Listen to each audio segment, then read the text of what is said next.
Hi, I'm Kathy Krendl, President of Otterbein University, and I'd like to welcome you to this segment of Otterbein Spotlight. Over the last few months, we've done a series of discussions with our students who will be experiencing the new curriculum at Otterbein University beginning this fall. As you know, and as you've heard the students speak to, we will be changing to a semester calendar and an entirely new curriculum. What I wanted to do today with our guests is talk a little bit about the faculty perspective on the semester conversion and what this will mean for Otterbein faculty, and also what we hope will happen with our students from the faculty perspective.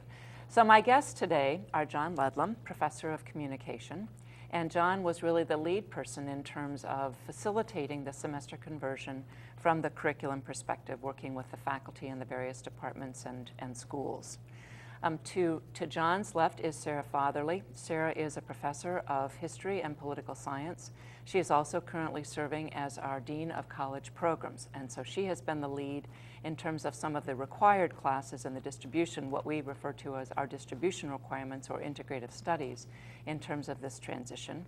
And then to her left is Barb Schaffner, Professor of Nursing, and Barb is going to be serving as our Dean of Graduate and Professional Studies this year. So I'd like to welcome all of them to our panel discussion today. And so what we're going to focus on is faculty perspectives and the process that Otterbein experienced in going through the curriculum transition and changing to a semester calendar. So I'm going to start with John, because John, you were the lead on this process. And I know we all appreciate your leadership on that front. But I'd like to have you speak a little bit to why the Otterbein faculty, and this was something that was voted on by the faculty, why the Otterbein faculty voted to make this to take on this huge workload, change the curriculum, change the calendar, and really rethink everything we were doing in terms of undergraduate and graduate education. So let's just start with that. We had a study committee that consisted of faculty, students, and administrators. We looked at issues across the university as well as other institutions, and ultimately that committee decided and recommended to Senate that we ought to move to a semester system, because it was the feeling of that committee that when you weighed quarters versus semesters had some advantages in terms of the educational experiences for students. It's more compatible with international universities who are almost all on semesters. It gave us some opportunities to better integrate the Cardinal experiences. I know you've talked to people about Cardinal experiences before. Right. There's a different sort of pace to a semester, and I think faculty felt that that pace would be a little more humane for most of our students. So in terms of the sort of guiding principles around this, what would you say was the most important driving force in terms of the decision? I think the most important driving force was the quality of the educational experience. Can you tell us about the process that you followed? Clearly this was a leadership role you'd probably never had the opportunity to experience before. So, I would say that's true. So how did you step up to the plate? How did you organize the process? Well, and actually there were 3 or 4 different processes. In the entire time I was also chair of the curriculum committee, so it was sort of natural I'd be asked to take on some of these jobs because of the integration to curriculum. We started in 2007, 2008 with what we called the Semester Conversion Study Committee, which asked the question whether we should convert. Okay. After that committee made its recommendations to Senate, and Senate approved those, then we had a Semester Transition Planning Committee, which tried to set up timelines for the entire process and integrate curricular elements, administrative elements, student life, academic affairs, athletics, all those different pieces. And then that became a Semester Transition Committee, which was sort of responsible for overseeing the process.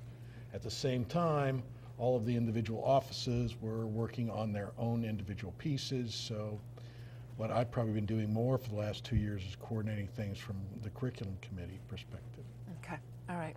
Let me go to Sarah now, because one of the integral parts of this entire process was the integrative studies requirement. Now, I'm a latecomer here in the process, just starting my 3rd year with Otterbein, and this decision was made long before I got here. But I guess the thing that fascinates me is that we've had the integrative studies approach for more than 30 years, right? It goes way back in terms of Otterbein's history. But from what I've read in the national literature, Otterbein has been recognized, and we've actually won awards and recognition for having I guess I would say, bought into or endorsed the idea of integrative studies so long ago. Was there any debate about whether to retain that approach? And maybe I should ask you to begin, what is integrative studies? How do you explain that to people, a parent or a prospective student? What does it mean?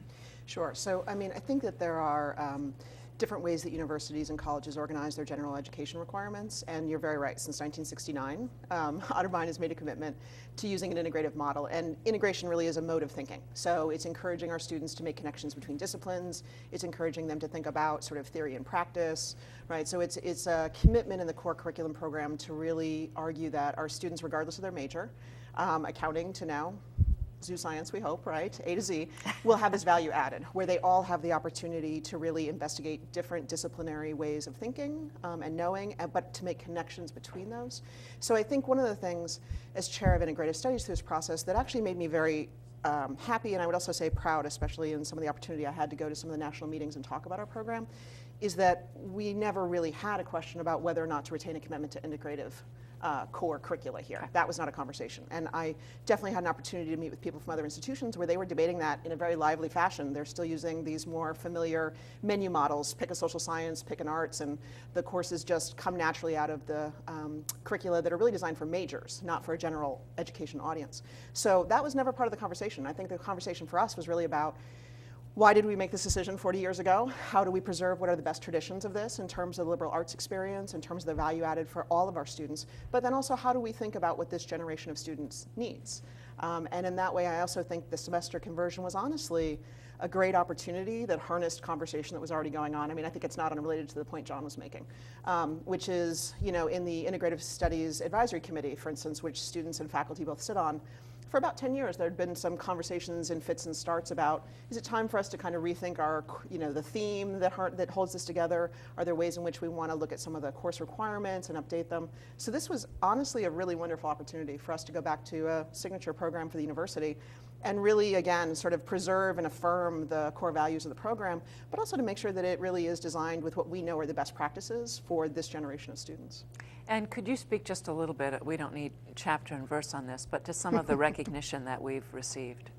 Sure. I would say in this last iteration of curriculum revision in the last couple of years, one of the things that's become very clear is that one of the leading higher educational organizations, the American Association of Colleges and Universities, is honestly quite thrilled with the work we're doing. And so we've not only had the opportunity to present on the curriculum requirements and the faculty development behind them, but we've also increasingly, for instance, gotten calls from other institutions. I just did a conference call last week actually with Mount Union asking me for insight now that they're going to redo Gen Ed, how, you know, what perspective can we offer them? So I think that there's been a way in which some of the honors have been, we've been formally recognized, for instance, by ACNU in several initiatives and been given grants. But I also think some of the recognition is in our peer institutions, and I think that's incredibly valuable too.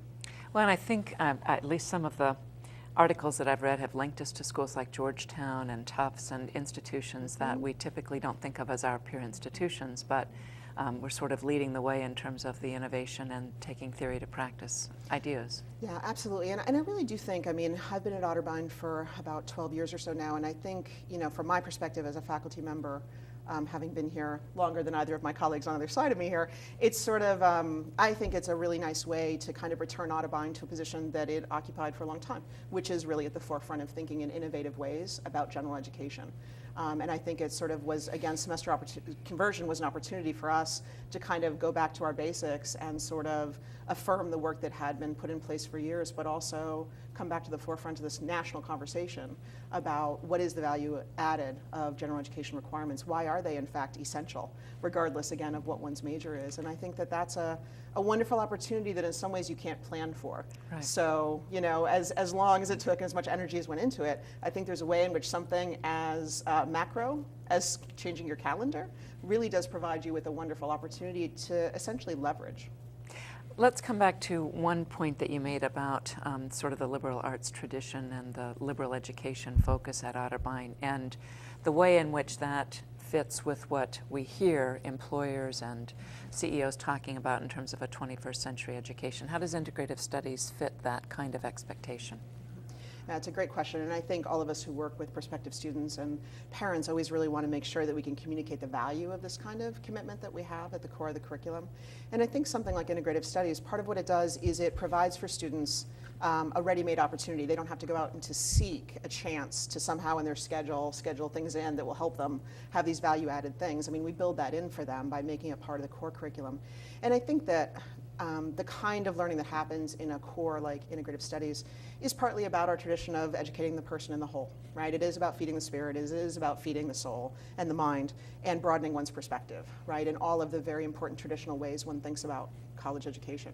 But I also think, as you alluded to, there's some really interesting and pretty consistent data from employers and other folks who argue that they would rather a person come to them as a sort of fresh out of college graduate, knowing how to communicate clearly, how to think in complex ways, how to make connections, how to work with people who come from different backgrounds from themselves. Those are the kinds of skills that get taught in a liberal arts core, in a liberal learning core, and those are things that employers argue they can't teach them. They can teach them a particular practice or tool in the industry once they've hired them, but these are kinds of dispositions or attitudes they can't teach and they really value. So I think it is that sort of 2 for 1, frankly. Yeah. It is sort of the, it is sort of the broadening experience and the cultivation of lifelong learning and interest, but it is also practically useful on the other side of the college degree. Great. Well, let's go to a professional area, nursing, Barb, and talk about your perspective. Now, you were department chair during the time that we were going through this transition, so had the responsibility working with the curriculum committee and John in terms of making the transition in the curriculum, but also, well, she did work with you. I'm sure it was a pleasure. I know it was. We all enjoyed that pleasure. We worked closely together very much. We can still laugh about it.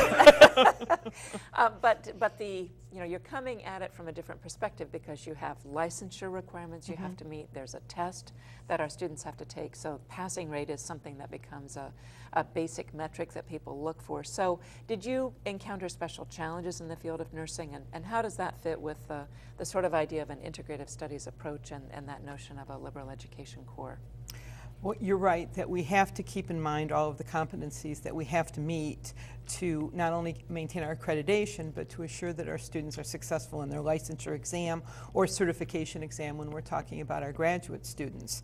The timing was also good for nursing, as it was for integrative studies and many other programs, in that I guess it made us stop and take a look at the curriculum, which was always something that had been talked about, but the time was right. And so we took that opportunity to look at the curriculum from the mission and values forward. As we all know, healthcare is changing rapidly, and trying to keep up is a major concern in any healthcare professional education program. So we started there with basically looking at our mission and our values and how that fit with the university. Then we looked at other nursing programs, because the majority of nursing programs are on curriculum, so we knew it was possible. We just had to figure out how we were going to do it the Otterbein way. And so we took from that point, and doing some investigation around, we kind of became focused on how we wanted to build our curriculum. We were very fortunate in that this integrative studies program, the curriculum program, is open to input. It is truly an interdisciplinary process. We were able to both give and take feedback with the Gen Ed, the integrative studies program, so that we had some information and some knowledge there that was basic, that we could build on. It was important to professions, especially around the ethics, around the social needs, and so on, that we could then build from. And that helped a lot in relieving some of our curricular needs in building strictly to the nursing curriculum. The nursing curriculum then was built very conceptually around where the students would be coming from their sciences, a very strong science base incorporated with the liberal arts, and we built it from basically an individual to a family to dealing with the community, which is fairly consistent with how the integrative studies goes from the beginning, focusing on the freshmen and then forward. Right. One of the biggest challenges with us has been we have to collaborate extensively with community agencies to get the clinical experiences, and then when you start changing your calendar, not only your curriculum but your calendar, you start wanting to have students in the hospital settings and in the extended care settings at different times and dates.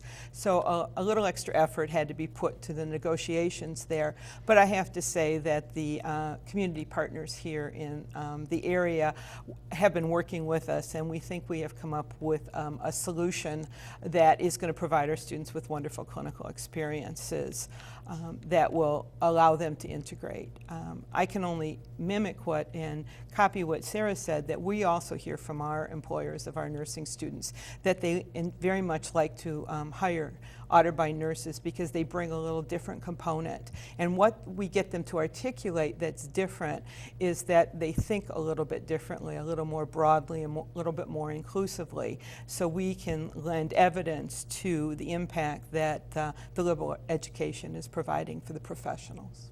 Right, and I guess I wanted to ask you about the relationship with the partners and that community emphasis, because so much of what will happen with this new curriculum, but particularly in the professional areas, is that notion of practice, of going out into the community, of getting experiential learning. And so now that will be something that will be integrated for all students with the 5 cardinal experiences, and encouraging more of our students to interact with the community, to become involved in community engagement, internships, global engagement, and so forth. So I think the professional fields have kind of led the way on that, but I think all of our majors now will have the opportunity to experience that sort of notion of practice, of taking what you learn out into the field and applying it. I know that the nursing students get a lot of practice in the hospital setting that is fairly dictated by the type of patients we want them to see and experiences. And our students gravitate to the service learning courses in the other courses because they get different experiences. So it's not just an add-on for them even. So that's wonderful also. So they get so much from that. Okay, so those are all of the kind of process and perspective ends of things. I'd like to go now to what kinds of challenges did you face? So are there particular, Sarah, let's go with you first this time. Were there particular challenges that you knew you would have to confront in terms of kind of examining the integrative studies approach as it was known in 1969 and then translating it into what it would mean in the year 2012? No, it was completely seamless. Oh, okay. Well, that's good. Yeah, no, yes, absolutely. I think it's a great question, because I think there's things we could have anticipated, which were true. And again, I will say, having had the opportunity to have this conversation with colleagues at other institutions, it's true elsewhere also. And I think that has a great deal to do with the way in which general education requirements are positioned within an institution, because they serve everyone's students, and especially at a place like Otterbein, where we have had fairly broad participation in teaching the core across a variety of departments. It hasn't just been a few that have done that work. I think everyone feels they have a stake in it, and whether their department teaches, and actually, given that John and Barbara on either side of me, it's good examples. I mean, one of them, for the reasons, has had the opportunity to teach in the core. John's done some work with our seniors, but in terms of integrative studies, they haven't been able to, and yet they're deeply invested in what they believe this program can and should do for our students. So I think in those ways, for IS, for integrative studies, one of the big challenges is just what the program actually symbolizes. Right, for our faculty. Because I think if there's one thing I would say that I saw throughout this process is that even when things got challenging, as they do when you pull things apart like this and re-examine them, I think we have a faculty who, at the end of the day, always agree on at least one thing, which is that they are motivated in the positions they take based on what they believe is in the best interest of our students. And I think if you understand that, you can work through everything else. And I mean, Barbara and I can both attest that it helps if the chair of nursing and the chair of integrative studies get on and can collaborate. That is certainly useful. But it's actually just a good example of the bigger principle, which is, yeah, you have to sort of work through these conflicts that are in some cases philosophical. What is the point of a program like this? And I think as long as you can come back to that common ground, right, then I think you can sort of work through that. But for us, I think that was a big part of it, is IS really does symbolize something, I think, to our faculty on behalf of our students. And so certainly there were times when we had some different perspectives about what can and should you do, and what choices do you make, especially in a moment where there's a lot of things we want for our students, right? And so how do we decide? We clearly can't do it all for everybody. So how do we make what seem to be fair and strategic choices on behalf of the student population? This is, oh, go ahead, John. I'm sorry, the ultimate challenge is you only have so many hours, so many courses, and everybody wants a piece of that. And the professions, need particular pieces. So Barb's department and education and business are up against licensing requirements that say you have to have these particular sets of courses. There's a sense we want to have some kind of a general ed course, so that's where the challenge gets us in putting the pieces together. Right. And this is a question that any of the three of you could respond to, and it's my perspective coming to the table after you'd made the decision. So let me ask it this way. Do you think that the process that you used and the kind of collaboration that you experienced was in a way eased, facilitated because of integrative studies, because you're used to talking across disciplines, because you're used to trying to find ways to make these things work together? In many institutions you have silos. The distribution requirement core curriculum approach is very much siloed. You do this in the sciences, you do this in the social sciences, you do this in the mathematics area and so forth. And it doesn't force that kind of cross-fertilization conversation. I mean, did you have any insights into that during the process, that you're used to talking about these kinds of things? And so it's not a confrontation about, you're taking my course away. Yeah, I mean, I guess I would say it isn't that, and it wasn't that particular sentiment. I think, though, that for us it was a very good and sometimes challenging moment because we hadn't had that conversation in a while. I guess that's what I would say, and feel free to disagree with me here, my colleagues, but I think we kind of hadn't talked explicitly sort of about some of those core values attached to the general degree requirements in a while. But you're right, I think when these courses aren't, in my home department of history, my US survey is not part of the core curriculum, right? So my investment as a faculty member or my department's investment in where that course counts or doesn't is different than what you're describing. But again, I think it was sort of a good time to again have that opportunity to have the conversation, because I think it's also, if you go through the kind of process that semester transition is, you so much want to, on the other side, see why it was worth it, right? And to see the enhancements to the curriculum, to see the enhancements in terms of what student learning will be like, and also giving faculty opportunities to do some things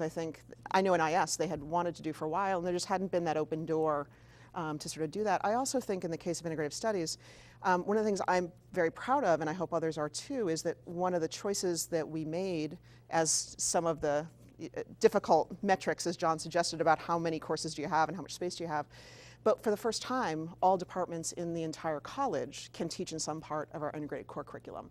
And I think that's really exciting, through the first year seminars, through the dyad, the linked courses for our juniors and seniors. And I think that that's sort of a new kind of chapter and a new opportunity to really reinvest in what you're suggesting, which is that truly kind of shared participation and commitment to that core program. I do think you hit on something that facilitated us to move through this relatively quickly, and that is that we're used to working together as a faculty, and we're used to working together in different groups and different teams than are just defined by departments. That familiarity with each other of who we are and our tendencies and so on certainly facilitated discussion, kept the discussion going and lively and productive. And so I think that's was very helpful. One of the challenges, which is also an opportunity depending upon how you look at it, but one of the challenges was kind of reorganizing the faculty. In nursing, we do a lot of team teaching, and when we revised the curriculum, one of the things we identified was that the teams were going to be different. And that's an exciting opportunity, but also a loss. When you've worked well with someone for a long period of time, and then all of a sudden you're going to be teamed up differently, initially that was a little bit of a shock, and then a little bit of a, oh my, how's that going to work? But at the end, as we're developing those courses, we've been found new opportunities to know each other and to grow in different ways and to build on the strengths of each other in unique ways that we might not have known or even ventured out if we not had made some changes. So that was another challenge, yet positive. John, any challenges that you want to speak to? No, I mean, there are always challenges with a process like this and so many different details, and trying to make sure that you've answered all of the detailed kinds of questions. So you discover, oh, we really had forgotten about this particular piece. We hadn't really thought about when are our athletic programs going to go and practice in Florida. And so you have to deal with all those kinds of things. I think in a lot of ways, this process has been really exciting because I think we have seen some recommitment or maybe a reawareness of some of the things that Otterbein's committed to. And back to your question, I think one of the things that I've sensed at Otterbein for a long time, and we dealt with these issues, there was a lot of conflict, but I think there is now an awareness among faculty of both the importance of general education and liberal arts and the importance of pre-professional education. And so there's a respect for both halves of that. And that's not something you see everywhere. That's true. That's very true. Well, I guess I wanted to close with one final question and give each of you a shot at this.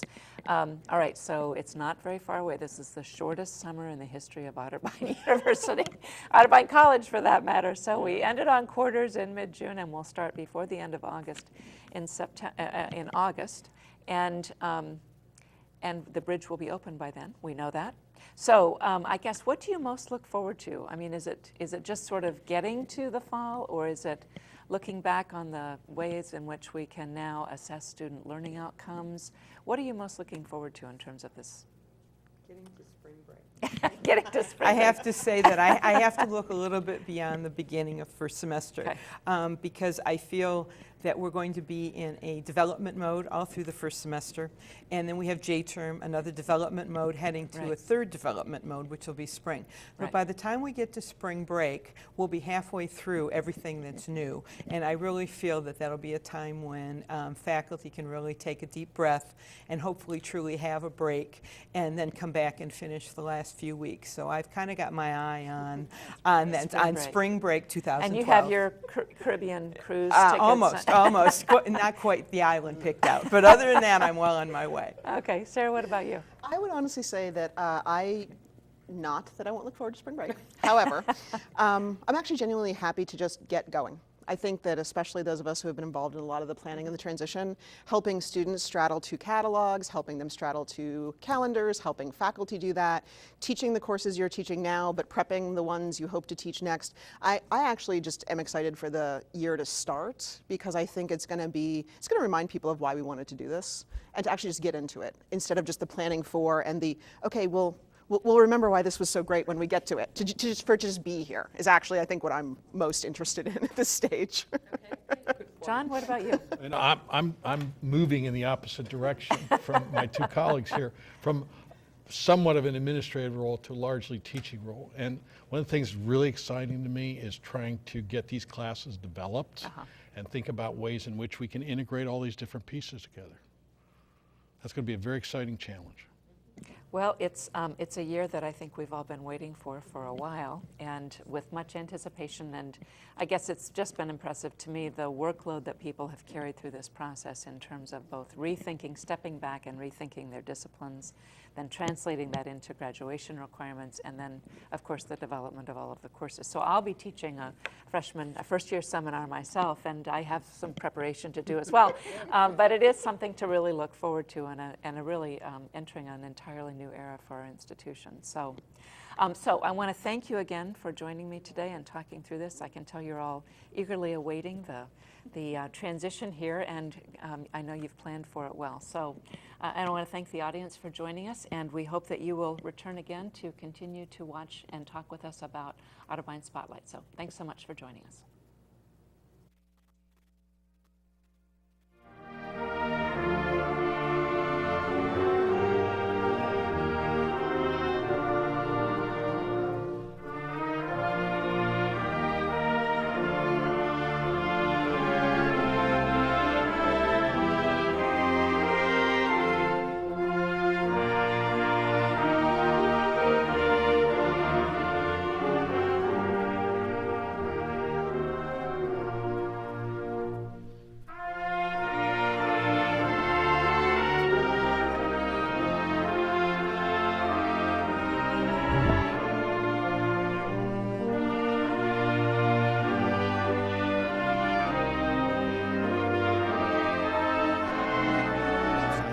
especially for older folks. Website, you say? I can't work on computers. They're not senior friendly, blah, blah, blah. But the National Institutes of Health fixed all that. Now you can make the type bigger, increase contrast, even make it talk to you. Arthritis. Just go to NIHseniorhealth.gov and get the best medical information available anywhere. NIHseniorhealth.gov. Built with you in mind.